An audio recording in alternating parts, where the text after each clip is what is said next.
pot să pun pariu că cea mai iubită mâncare vara la noi români este salata de vinete. În minutele următoare am să vă spun care sunt micile mele secrete pentru acest deliciu.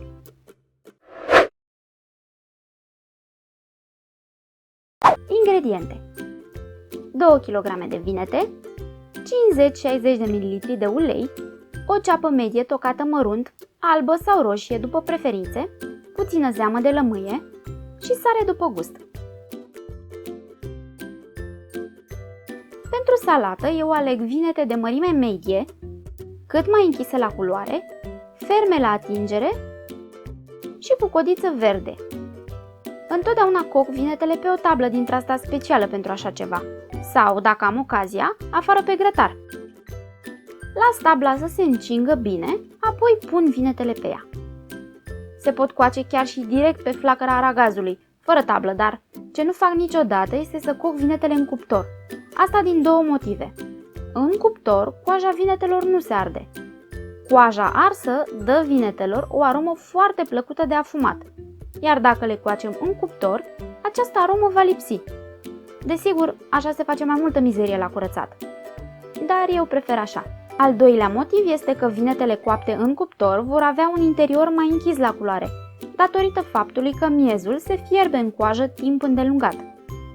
Pentru un miez albicios, vinetele trebuie coapte cât mai repede, pe flacără mare și decojite la scurt timp după aceea. Dacă nu țineți neapărat nici la aroma de fum, nici la culoarea albicioasă, atunci varianta cuptorului e cea mai bună pentru voi. După ce vinetele mele sunt coapte pe toate părțile, le las un pic să se răcească într-un castron, dar nu oricum, ci așa sprijinită de margine. Le despic puțin capetele cu un cuțit ca să permit sucurilor să iasă. Nu le lăsăm să stea mult, ci doar până s-au răcit puțin, cât să le putem manevra. Le decojim. Pe cât posibil trebuie să jupuim doar coaja asta carbonizată, nu și miezul fix de sub această coajă, pentru că el conține aroma aceea de fum de care v-am vorbit. O greșeală pe care am făcut-o mult timp a fost că după decojire spălam vinetele la robinet ca să îndepărtez orice urmă de negreală, neștiind de fapt că așa spăl și gustul acela de afumat. Acum încerc să le curăț cât mai bine, dar fără să le spăl. Și dacă se mai nimerește și cât un punct de negreală în salată, o să supraviețuiesc. Un lucru cunoscut de toată lumea este că vinetele nu trebuie să vină în contact cu metalele care oxidează, pentru că reacționează cu ele și schimbă gustul. Desigur, în această categorie nu intră inoxul, care este folosit în bucătăriile din toată lumea, pentru că este inoxidabil și nu reacționează cu alimentele în niciun fel. Prin urmare, lăsăm vinetele la scurs într-o sită de inox, 2-3 ore sau chiar mai mult dacă se poate. După ce s-au scurs, transferăm vinetele pe un capac de lemn și le tocăm cât mai mărunțel. Puteți folosi satârul de lemn dacă vreți, eu folosesc un cuțit normal, bineînțeles din inox.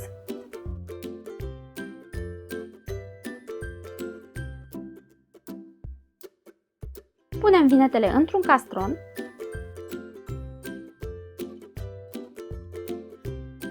punem sare, eu am adăugat aici cam 5-6 grame, dar fiecare pune după gustul lui.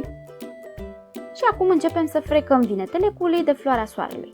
Turnăm puțin câte puțin și amestecăm energic. Câteodată veți descoperi că salata de vinete are un gust amar. Asta nu se datorează vreunei greșeli făcute în timpul preparării. Vinetele care au crescut pe secetă sau cele culese după ce le-a trecut vremea acumulează niște substanțe cu gust amar numite alcaloizi. Din păcate, nu putem ști dacă o vânătă este amară înainte să o cumpărăm și nici nu se poate înlătura acest gust cu totul. Doar se poate atenua presărând sare peste vinete atunci când stau la scurs. Am terminat de frecat vinetele cu ulei. Am folosit cam 50-60 de ml. Aproape de final, mai pun în salata de vinete 1-2 linguri de zeamă de lămâie. La origine, rolul ei era de a înălbi vinetele și mai mult. Eu o pun numai și numai pentru gust. Ăsta este meritul ei cel mai mare, face salata și mai gustoasă. Acum trebuie să mai pun doar ceapă. Un mic secret legat de ceapă este să o spălați sub jet de apă după ce ați stocat-o și apoi o lăsați la scurs. Motivul este următorul. După ce ați tăiat ceapa, Ați scos la iveală anumite substanțe din interiorul ei care pot da gust neplăcut salatei de vinete după o zi, două. Dacă țineți ceapa întreagă în apă, n-aveți cum să spălați aceste substanțe. Și iată salata mea de vinete, ornată cu feliuțe de roșii și gata de pus pe masă. Asta a fost tot pentru astăzi, dragii mei. Sper că v-a plăcut rețeta. Dacă da, nu uitați să-i dați un like și să apăsați butonul de abonare ca să primiți toate rețetele mele. Pupici mulți, numai bine!